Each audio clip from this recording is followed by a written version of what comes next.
Welcome to the New Books Network.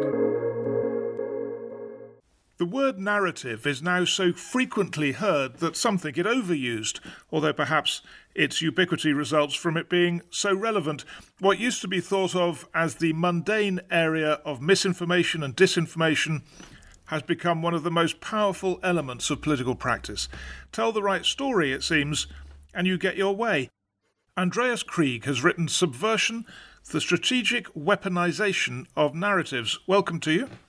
Hello, thank you for having me. And it's tempting to say this is all old hat, it's been around forever, but clearly new things are happening. And you've got 4 words to describe the new elements of all this, and I'm just going to ask you to describe them as I give you those words. So the first one is globalized, which is pretty obvious, I guess, with social media and digitization, messages spread very, very quickly everywhere. Obviously, globalized means we live in a hyper-connected world, which is network-centric. It's no longer defined by the old parameters of states and institutions that we've come to embrace over the last 200 years. And it's defined by individuals who are hyper-connected across the globe without any proper boundaries, space and time. Geography in particular doesn't matter anymore. And in that kind of hyper-connected world, stories, information, data changes hands quite quickly and spreads without any sort of mediation. And that's probably the other element of it, which means back in the day, everything was very much mediated by gatekeepers such as the media. While now there is no gatekeeper anymore, we have algorithms that kind of put everything into perspective and kind of mediate content. But for the most part, there is no one who mediates. There's no gatekeepers anymore, which means everything is a free flow for everyone. Every individual is important as the next media company, and thereby it kind of led to a democratization of information in a way, which is a good thing, but also led to a erosion of the standards of storytelling and standards of truth production. It's interesting you assume it's a good thing, and now we see the effects of it. I'm not sure that's right, is it? No, it was hailed initially as a good thing. When social media came out, if you looked at the late 2000s, most of the literature then would say that this democratization leads to liberation, the liberation of civil society, liberation of the public sphere, particularly in authoritarian countries. People even hailed it as liberation technology because it kind of gave a voice to the voiceless. But then we realized quite quickly, 10 years on, probably around the mid-2010s, that the effects of how this could be manipulated and reverse engineered by authoritarians to suppress that liberation technology, first at home, but then also authoritarians exporting what they've learned to the Western world by trying to undermine civil society and public discourse in liberal societies in the West. You've dealt with the word globalized as one of your 4 elements of the new world we live in. Second one, privatized. Privatized in a way that the state goes back to the relationship between public and private, and the way that the state is becoming less and less important as the holder of truth, as the main mediator, as the boundaries of statehood and nations don't really matter anymore. And it's the private individual, the private company that has increasing power in this globalized world and has an authority that the state can no longer control, because most of the activities by individuals and by private companies are conducted in a transnational space that states don't really control. And obviously the global public sphere, which is run through social media, is one that no single state can control and no single state entity can control. And that kind of adds to the effect of hyperconnectedness. Yeah. Securitized? Securitized means that we live in a world where the threats that we're looking at are not necessarily objectively defined anymore. Everything is defined based on narrative. While during the Cold War era, we would we would know that the Soviet Union, the East, the Warsaw Pact was defined as the tangible other, as the threat against which we had to define our security. In the 21st century, we don't really have that sort of tangible other. But still we have loads of insecurities that emanate from spaces and from areas that we can't properly define. Most of it is based on known or unknown unknowns, which means that we basically define security very subjectively based on stories. So if a government has to tell its people that we have to go to war in country A, B, or C far away, we have to build a story around why this is actually something that we need to engage and why we need to deploy our troops or why we need to deploy other levers of state power to engage that particular risk rather than threat. And most of it is subjectively defined and is based on that's what we call securitization. We securitize an issue and then determine that this is the one issue that we need to focus upon. But that was always true, wasn't it? I mean, if you go back to, I don't know, days of the British Empire, there was a whole ideology built around that to justify what was going on. Yes, the advanced world enlightening the rest of the world and all that stuff. That's no different, is it? Of course, you can always make a case that I'm a constructivist. I always think that reality is constructed, and it is mostly constructed through narratives. That has always been like that. We've always tried to define subjectively what the threats are against which we need to protect ourselves. But it was kind of clear that we usually knew the other was most of the time a state actor. We knew who that state actor was. We knew what capabilities they had. We knew what intent they had. We knew how to potentially counter them. And now in the era of in a privatized, globalized world, we have all kinds of state and non-state actors kind of working through networks with plausible deniability where we don't know where the threat is coming from. We don't even know whether there is a threat or not, because threat always kind of implies that there is something very tangible there. But we're dealing with risks. And more so than we've ever done. It's some people would call this the neo-medieval sort of world that we live in, where threats come from everywhere. They come from inside. They're coming from private individuals.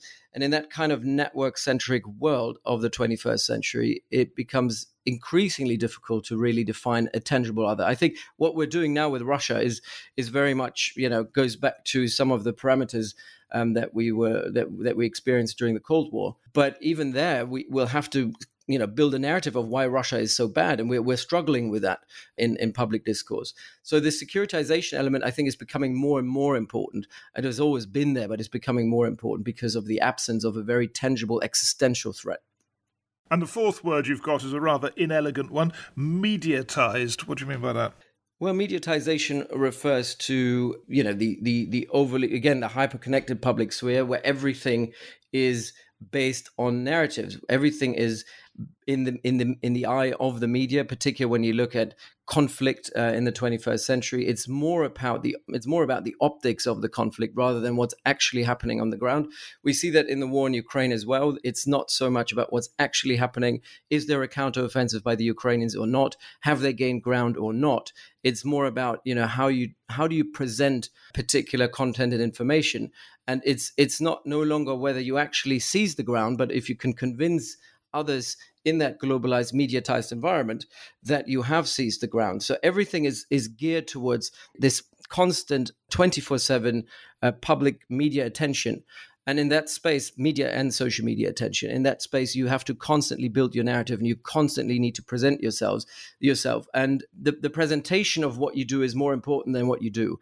And that's also true for politics. The theater of presenting your policy is more important than actually implementing the policy, because everything is mediatized. Everything is immediately brought to public attention, and you don't really have the time to prepare. You don't really have the time to kind of ripen the public sphere for what it is that you want to do. You have to come out and immediately come up with a good narrative. So in a mediatized world, basically, the narrative is more important than what you do. This gets us on to the really interesting bit of this, because, there's an obvious challenge to that. If you take the example you gave of Ukraine, of course, the narrative matters. Ukraine saying it's making advances will help it raise more money and get weapons from the West to further its cause. And you can see why it's important. But what's really important is that they take ground, right? Is that they win the war. Surely you're saying everything is now narratives, but it's not actually. It's still important that they win the war for them. Yes, of course. This is what we refer to as the say-do gap. And that's kind of the fundamental grand strategic vulnerability of any actor in the 21st century conflict environment, is the say-do gap, is the gap between what you say you're doing or what you're saying, what you've done and what you've actually done. And because of the 24/7 media attention, you know there will be scrutiny on on your actions, and you have to justify them. But I would counter that by saying we're often operating in a very muddied information environment where it is very difficult to ascertain what really happened. And that is true for even, for even intelligence services to really see through all these, this mass of data and mass of information to actually ascertain what really happened is becoming more and more difficult to really get to the truth. And particularly because the other side, in this case, the Russians, are not really interested, have never really been interested in the truth when it came to Ukraine over the last 8-9 years or so. It was always more about, building that particular narrative. And also, it's not about convincing everyone. You just need to convince a sizable audience to believe in your narrative. And that in itself can become very disruptive because it's no longer about, people, and I'm writing about this in the book, it's not just about, seizing the moral high ground. It's not just about, the narrative is the new flag on the battlefield that needs to be seized, but it's also, if you don't need to win everyone over, you don't need to win the truth really of what's going on, but you need to, particularly the countries like China or Russia or also the United Arab Emirates, who I refer to in this book, they're countries who are there to disrupt. They're there to use the information environment to disrupt what's actually happening. And the disruption element of it means you only need a sizable community who believe your side of the story. And when it comes to Ukraine, it doesn't matter whether Ukraine is seizing territory or not, or whether the Ukraine is the actual victim in this conflict or not. We might not see it in Britain as much yet, but we're seeing it on the continent, and we're definitely seeing it in the United States, where there are sizable communities who don't believe in the truth. They don't believe in what's actually going on. And sure, I shouldn't use the term truth, but they're not believing in the facts on the ground, but they're believing in the narrative. And that is, they become disruptors. They become, a sizable disruptor of discourse in the public space that will eventually affect policymaking. Right. This is what I wanted to get into. I mean, you're saying, it's quite interesting, you just said, I shouldn't say truth, I should say facts. I almost get the impression when you describe the overarching importance of narratives that you don't think there are facts. And reading the book, I did wonder about that sometimes. I mean, you were sort of saying there's no objective truth, but there is, isn't there? I mean, Ukraine either has or has not taken that village. So can you just talk us through those distinctions? Yes. So I think what it boils down to is facts. I think everyone can have an opinion, but not everyone can have their own facts. And facts is probably the one thing that you could agree on. So we can agree on, did Ukraine take that village or not? But that's not really important, because if you want to transport that information to make it a palatable sort of information for everyone, for a broader audience, you have to put a spin to it. You create a storyline around it. Why is it significant? And as soon as a journalist reports on the story of Ukraine has taken that village, inevitably that journalist will have to build a story around it of why it's significant, how they did it, why they did it. And as soon as you start going into that, you're building a narrative, you're building a storyline around it. And you will embed it in a storyline of, Ukraine is the victim, Russia is the aggressor.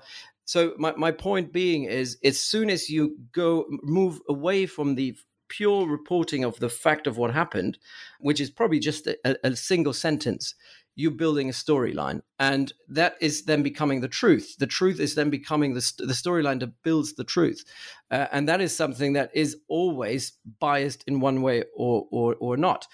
And narratives can be built on facts, and they can be built on non-facts or on disinformation or misinformation, and that's why I made this distinction in this book. This book is not about disinformation and misinformation only.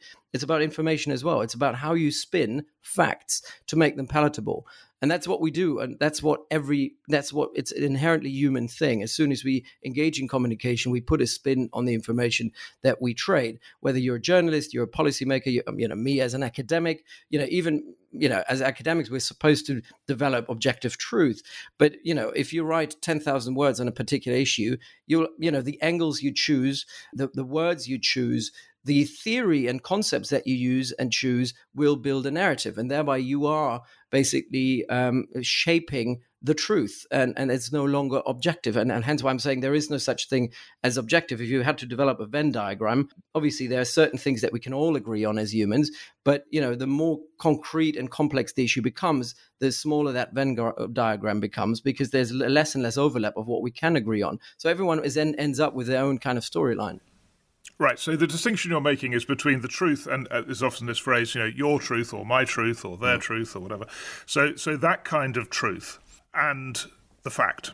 And you're not denying that facts exist, right? No, absolutely not. No, facts are fact. The fact is probably the only thing that we can still measure. Yeah. And when you did your reading for this and were consulting all the literature that's out there, did anyone go as far as saying there are no facts, there are only versions of the truth? I have read this, but this is a very small minority opinion because, again, if you get into the philosophy of it, and I initially did this and then stepped away from it because it became so metaphysical.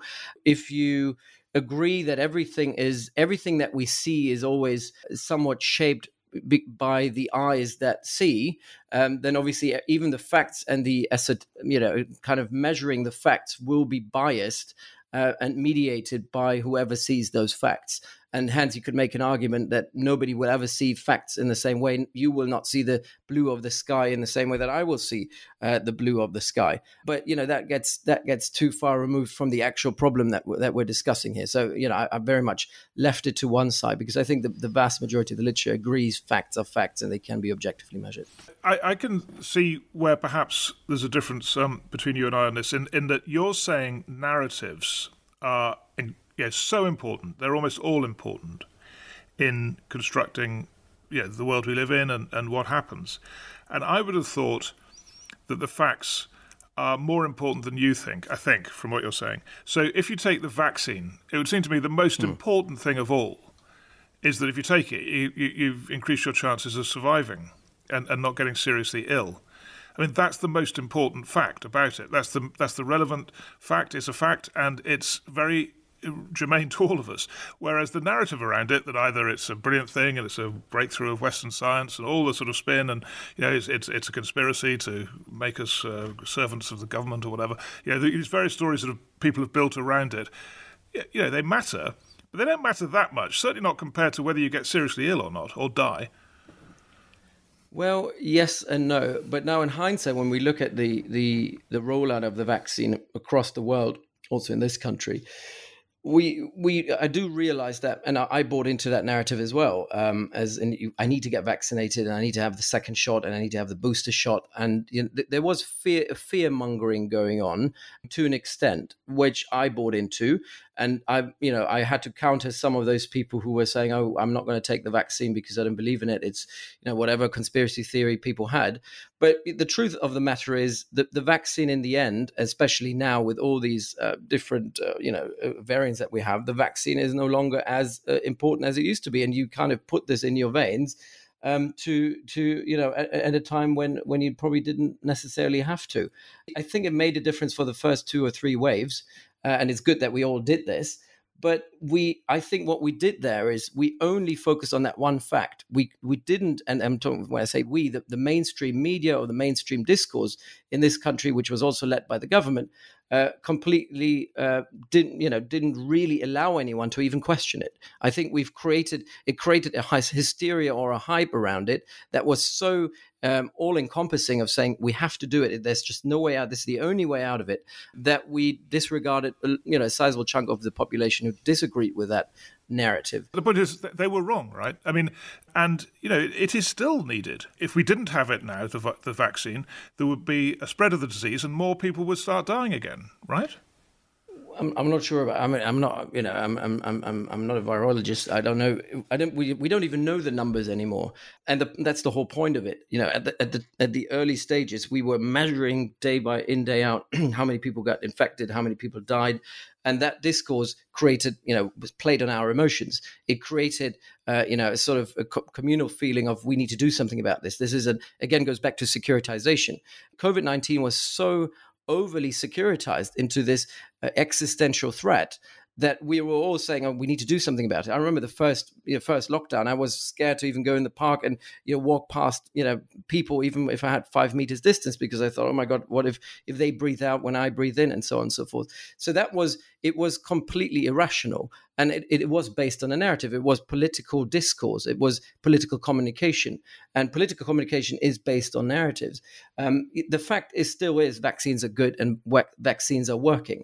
But the problem is who emanated that message, who were the people who put that message out. And that was, the government, it was scientists, it was the elites. I think the problem that we had is that there was a sizable chunk of the population who didn't trust discourse, and they didn't trust the elites and those, whether it's politicians or academics or scientists. It's no longer the message that was the problem. It didn't really matter whether it's fact or not. It's about who is emanating that message. That's part of the narrative. And all of that can be manipulated.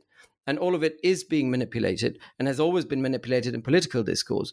What this book is about is how this can be manipulated by external powers as a form of further undermining the cohesion and unity of our own population, and potentially mobilizing or demobilizing populations to support or not support a particular policy.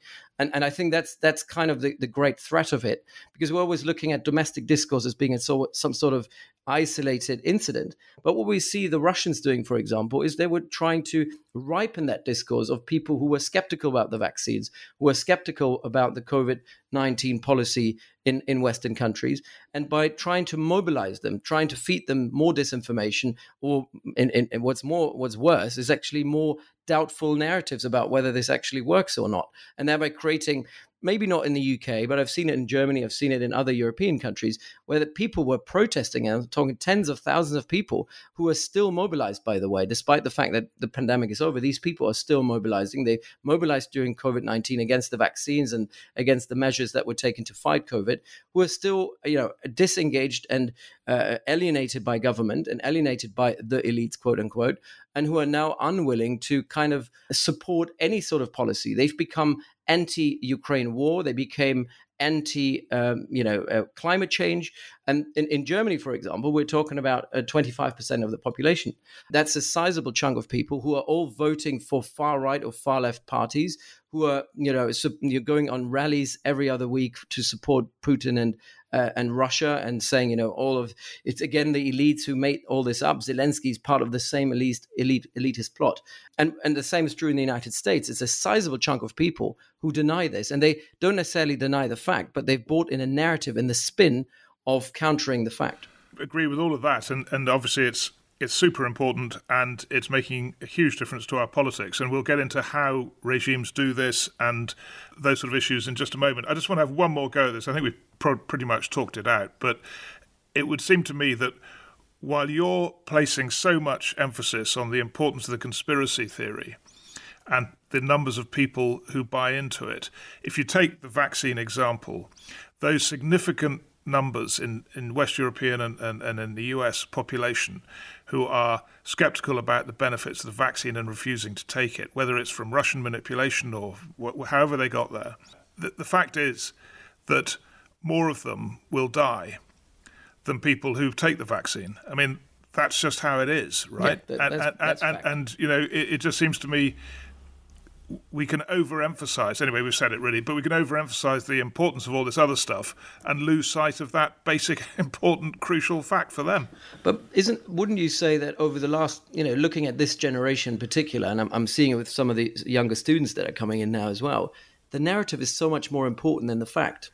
I mean, fact has become... Until they die, Yeah.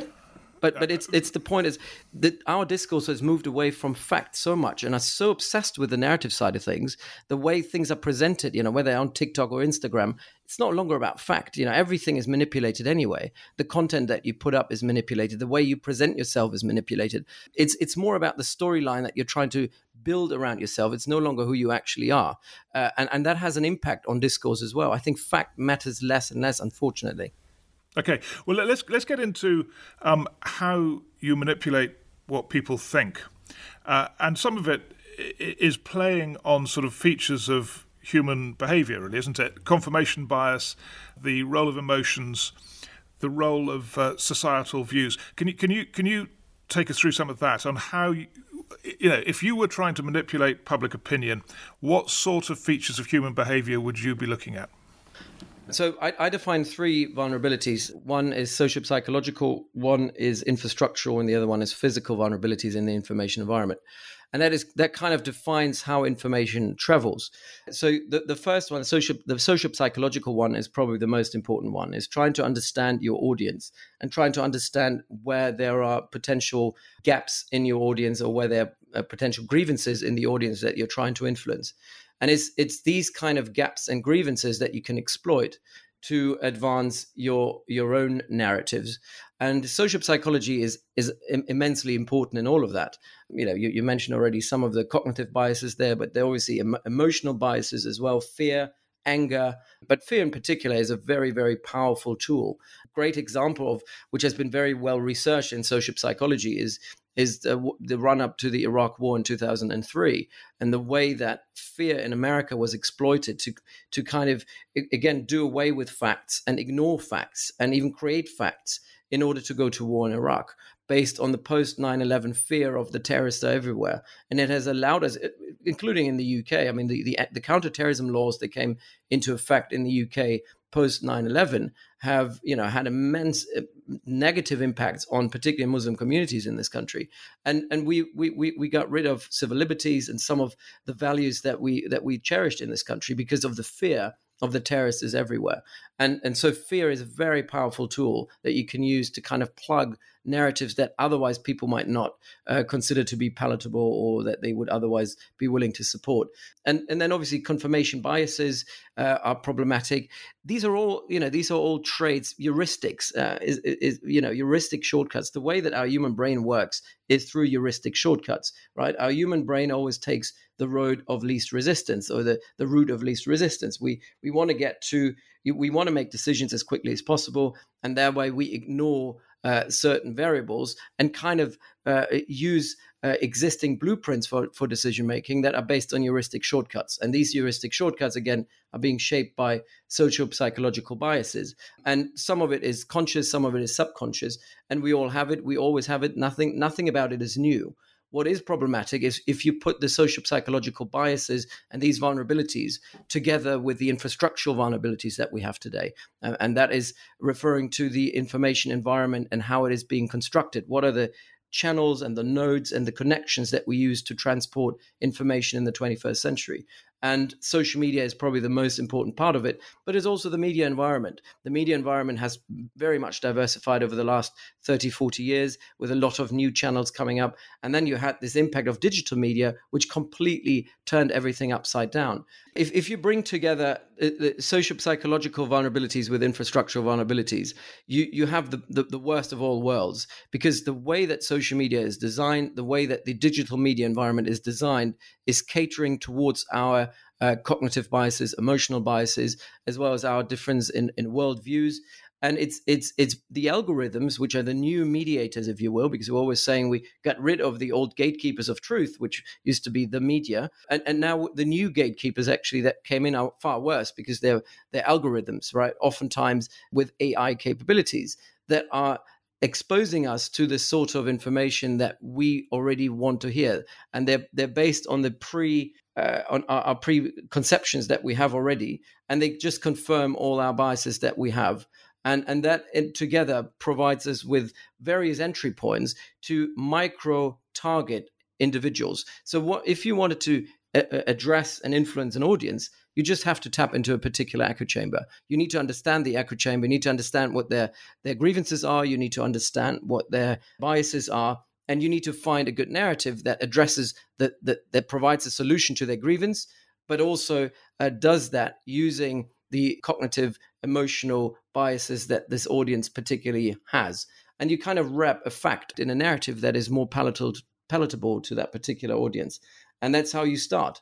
But obviously, information operations are never linear. They're you're doing a lot of different activities at the same time. And that's what is so fundamentally different from any other sort of operation that we conduct. States usually throughout history have done this through hierarchical institutions. The military is a hierarchical institution. Information operations work as sort of horizontal operations. They're not based on hierarchies. You have a lot of different nodes and a lot of different activities happening at the same time, And what you're looking at is the cumulative effect of all of this that will then be the effect in the information environment. It's not the individual operation. We always think like, oh, we have this audience now. We have this one narrative that we inject in that audience, in that echo chamber, and that will now do the trick. You do loads of different injections at the same time, hoping that this will eventually generate the sort of effect that you're looking for. Just listening to you, it just occurred to me that you're talking about the globalization of this as amongst many other things, but is it rather like a cult in that, a cult is a very sort of discrete community where people are persuaded of a version of the world and are prepared actually to take it to their deaths, they're prepared to die for it. And it's almost as if that method of controlling other people's thinking because of technology is no longer just possible in a group of 100 or 1,000 or whatever a cult might have, but is becoming global. I think that's a nice metaphor here that you could use. It is about manipulation, obviously, at the end of the day. And the idea about this is not an old one. It's not a new one. It's quite old. 100 years ago, 1923, the KGB has looked into how can we control organizations, how can we control societies, how can we control networks. And information operations, psychological operations, were seen as one element of doing that, a very important one. What we see is that over the last 100 years, particularly the Russians during the Cold War, have tried so many different ways of changing and mobilizing, demobilizing public spheres and civil societies overseas to support their side of the story or disrupt policymaking in the West. But it never really worked well. It was never really successful, just because during most of the 20th century, the information environments were fairly constrained. They were contained. Was very difficult to get access to. Was very difficult to also bypass the gatekeepers that did exist, which were the media companies. But in the 21st century, because of hyperconnectivity, there are no gatekeepers anymore. You can bypass that. You can, from Moscow or from St. Petersburg, directly influence a small town community in Middle America, for example, and loads of evidence for that exists for the 2016, 2020 US presidential elections, where we had people protesting in Middle America in a small town who were entirely mobilized through bots and trolls that were paid for or were working in St. Petersburg and paid in rubles. You had, and these people became violent. They went out on the street. They started to protest. They clashed with law enforcement. So what you ended up, this is kind of what the Russians dreamed of 100 years ago, the Soviets dreamed of, is that you remotely kind of inject a particular way of thinking to first change their attitude, but then later also change their behavior over time, and then potentially even generating a violent effect. And that is now possible. And we've seen there's a lot of evidence for that. Also, the UAE have done the same thing across the Arab world. They have, created pretexts for counter revolutions, injecting particular grievances in societies and narratives to mobilize over time, because obviously that takes a lot of time. It's not something that you do today and you have the effect tomorrow. It takes ripening for months, sometimes years. And I would go as far as say that what happened on the 6th of January 2021, when you had Trump supporters trying to storming the Capitol, that was an effect of the sort of ripening and injection of different violent narratives in the US information environment by Russians that made this possible. This wouldn't have been possible without the ripening that's been going on for now more than 8 years in the US information environment by Russians. What's the difference between Russia doing that in 2016, let's say, affecting US public opinion to revolt against itself, if you like, and what America did in the 50s and 60s using Hollywood to build a global admiration of America? Is it the same thing, just, technology's changed how effective it is and so on? Are there parallels there?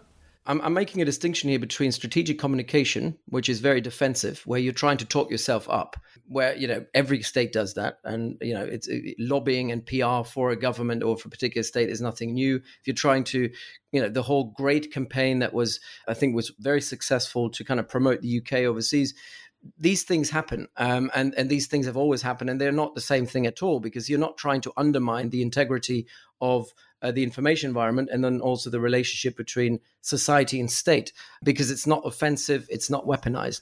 There's probably only one instance in in when the West has actually done something like this fairly successfully.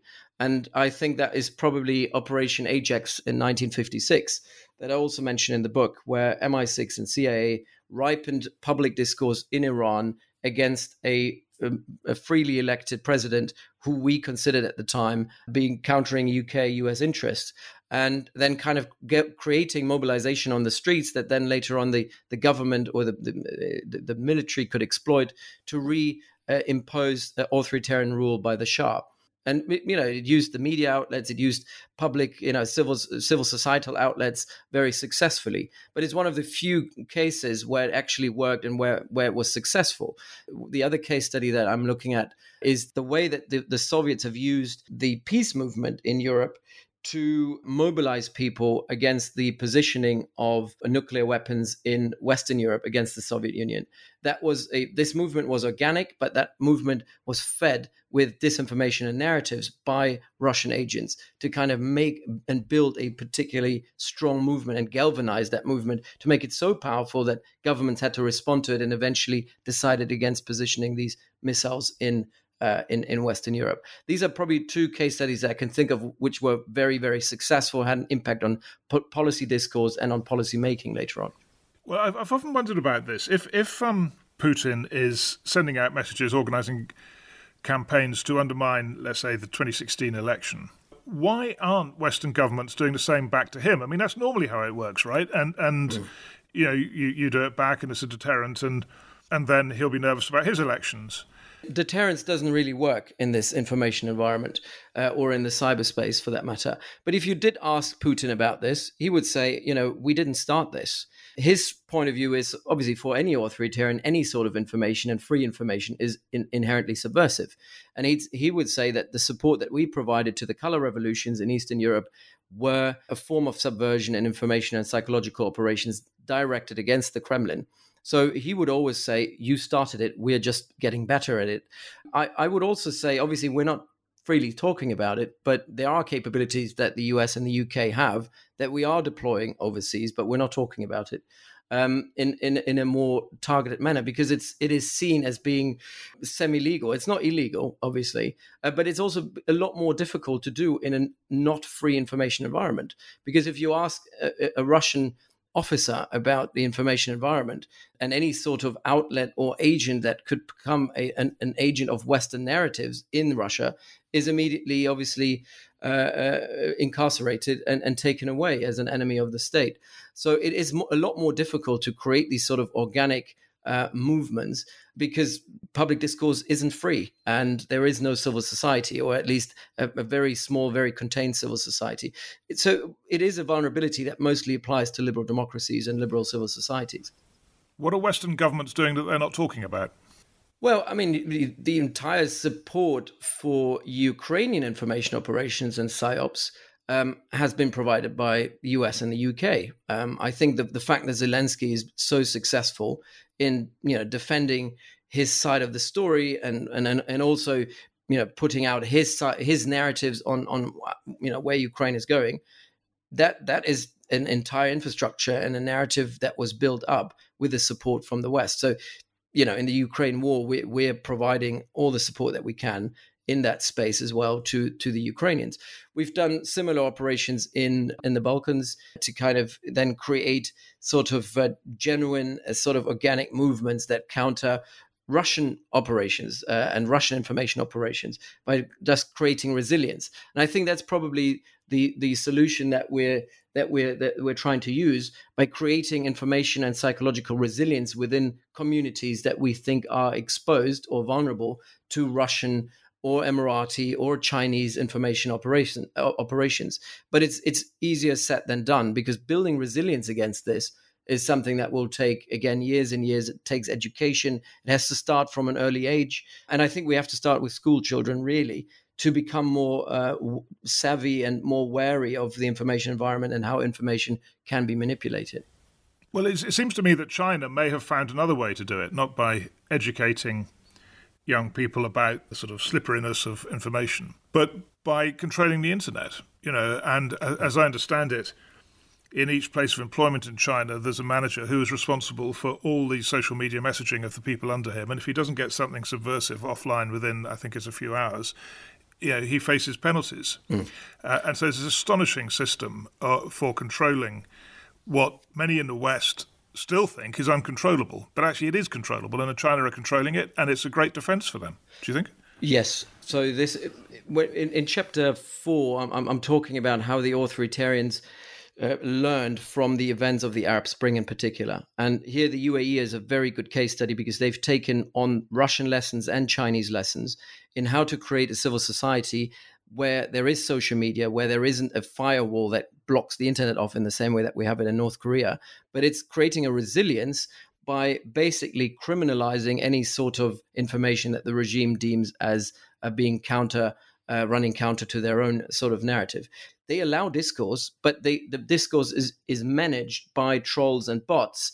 Huge troll farms of people who work for the government. In China, we call them the sort of the 50 cents. They're being paid for by countering any sort of comment that is made that is remotely critical of the CCP, countering that and saying, giving a counter argument to that. What we see in Saudi Arabia and the UAE is what they've done there is they have employed so much because penetration of social media is so wide in Saudi Arabia and the UAE, they couldn't just switch it off.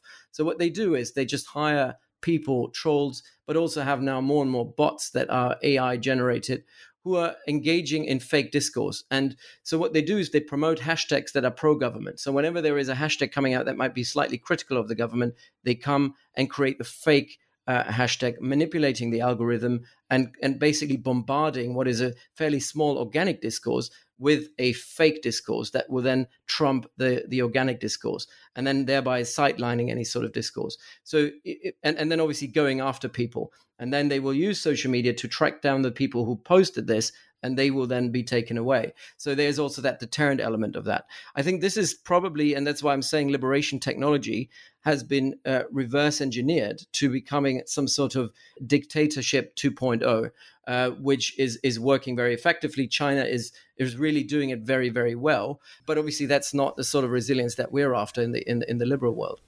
Yes, well, let's talk about that bit of it, because I've worked for many years for the BBC, and their solution is to start a fact-checking department. I think I read the other day maybe something called BBC Verify or something like that. So they're trying to put out there on their platforms analysis of what is true and what isn't, or what are facts and what aren't, to use your language.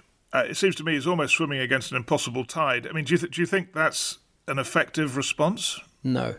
It's one. So first of all, any response has to be multi-stakeholder and has to involve a lot of different measures being taken at the same time. There's not one single silver bullet against it. And we also need to learn to live with it. We will never get rid of it. It's part of our information environment. It's part of our discourse. So hence resilience is more about sustaining this without critically failing. Research has shown that fact-checking doesn't really work. It doesn't have a considerable impact on whether information are being absorbed or not, particularly when we're in the narrative space. Most people don't have the time. They're not really interested in whether something is true or not. It's whether it appeals. And then also, again, disinformation is fairly easy to flag up. But when we're going into the weaponized narrative space, I'll give you an example of the UAE. I mean, what the UAE have done is they have put a spin on the story of saying that any sort of Islamist eventually will become a terrorist. That is something that is a fairly palatable sort of narrative in the Western world, in particular post 9/11, and they've used that. It's not wrong. I mean, the narrative is wrong, but the fact that Islamists have conducted terrorist operations and that all terrorists were Islamists meant that there is some truth to that. It's the spin of it. And the spin was verified by academics, by think tanks that they financed. It was, it was promoted by lobbyists. And it has created the idea that Islamism is a gateway drug to terrorism. And based on that, we've seen legislation being passed in the US, legislation being passed in the UK against the Muslim Brotherhood and other political Islamist groups. Fact checking wouldn't work here because it's a spin on a particular fact.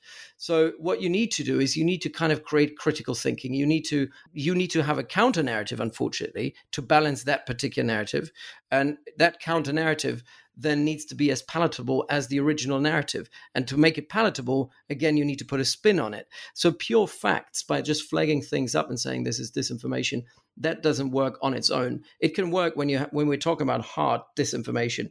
It does work in terms of flagging it up, but it still doesn't stop it from traveling. So on Facebook, when they started putting flags up of saying this is disinformation or this is contested information, it had no impact on how freely this information actually travels. So I'm skeptical about this. What has to happen is we need to create something that is bringing together all the stakeholders in the information environment to counter this and create some sort of modus operandi of how we want to deal with it. And that means social media companies, it means activists from civil society, it means the media, it means obviously government as well.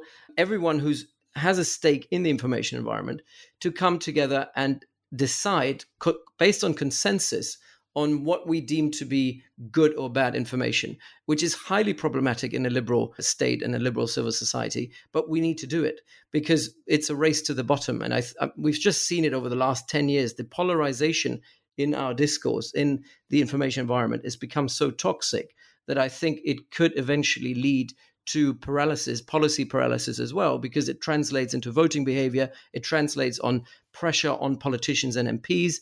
And so we need to do something about it. Nobody's really addressing it. And then education is very important. Young children need to start from an early age to become more media and communication savvy, understanding how media works. And, I think social media should be something that should be banned for youngsters under the age of 16, in the same way that we don't allow people to drink alcohol when they're young. It's a drug. It's addictive, highly, highly manipulative. It's very interesting you say that, because I've often wondered whether the beginning of media education in schools, which started 20, 30 years ago, where school children were shown in the UK and probably in the US, were shown newspaper articles and basically persuaded quite rightly to wonder why that newspaper was saying it and to doubt, to be sceptical about the motives of the people writing and to doubt their facts and so on. Which, of course, was a perfectly sensible thing to teach. But I often wonder whether that began this process of real facts becoming contested and taking us on the route, which obviously social media and all the rest of it have played a role, but whether that was part of it. Yes. So what we see is the 1970s, 1980s, what started the polarization of the information environment was the liberalization of the conventional media, the move away from, the BBC being the only sort of TV channel in the UK, then having private television with their own private networks and their private news channels. That obviously happened in America first. We've seen the same happening with the printing press or print media that became increasingly diversified. And obviously, UK always had a very polarizing print media environment. And I think that was exacerbated since the 1980s and the 1990s, where things could be said that could never have been said in the 50s and 60s or even before, and because they're just factually not true. And it was always about selling. It became increasingly privatized, commercialized. And I think that was a huge problem that started that polarization that we're seeing today. Social media brings to the next level. Yeah, but I was sort of saying something slightly different, which is whether those media classes that people were given, let's say in the 70s, equipped them to doubt facts, but did not equip them to do the next thing and say, right, well, this is actually what's true. I thought, it didn't equip them to establish the truth. It just equipped them to doubt what they were being told, which is quite corrosive. You're right about that as well, but it goes hand in hand with what I said before. Sure does. Is that if we become increasingly skeptical because of the behavior that we've seen from the media and from journalists of what they write about, and we become increasingly skeptical about it, it has fueled social media and it has increased the skepticism and alienation among the wider public about the media and about who we should trust. And basically, and that's the infocalypse that we're confronted with. So apart from those people who are engaging and who love to be polarized, we have an increasing number of people who become so alienated that they don't consume media at all, like information. They don't care about the news anymore at all, whether on social media or conventional media, because they're just saying, it will be impossible for me to really understand what is the truth here. So I might as well not even try. Just a final thought on this. So, when you read 1984 by George Orwell, It seems that he took very early on, he was just a brilliant man, and he spotted so quickly the nature of totalitarianism and where it might lead. I'm waiting for someone to do that novel now about this current era we're living in, where, as you say, narratives are incredibly important and all this information is so uncertain. I just wonder whether in your writing about it you've sort of tried to extrapolate where this, in a very extreme version of what we're beginning to experience now, where it leads and what sort of society we might end up in I don't know, 2084. Yeah, I did think that about this a lot, and it very visionary, obviously, 1984. And unfortunately, most of what was written about in one shape or form, obviously not in the same digital environment that we have now, has come to a fact. I'm very pessimistic of where we're going with this. I'm pessimistic particularly for liberal democracies because our entire political apparatus is built around the fact of being able to speak truth to power. For that, you need to have the ability to come to a collective truth. And so I think the erosion and corrosion that is happening now is becoming increasingly problematic. What gives me a little bit of hope is that the new generation, millennials and particularly Generation Z, are a lot more skeptical about information, but that could lead to what you're saying, skeptical about facts as well. But at least they're not as gullible. I think what we see in terms of hard disinformation, conspiracy theories, most of the engagement comes from older generations, particularly the baby boomer generation, who don't have that social media literacy. So there is a bit of hope that skepticism will not necessarily lead to mobilization, polarization at any given juncture.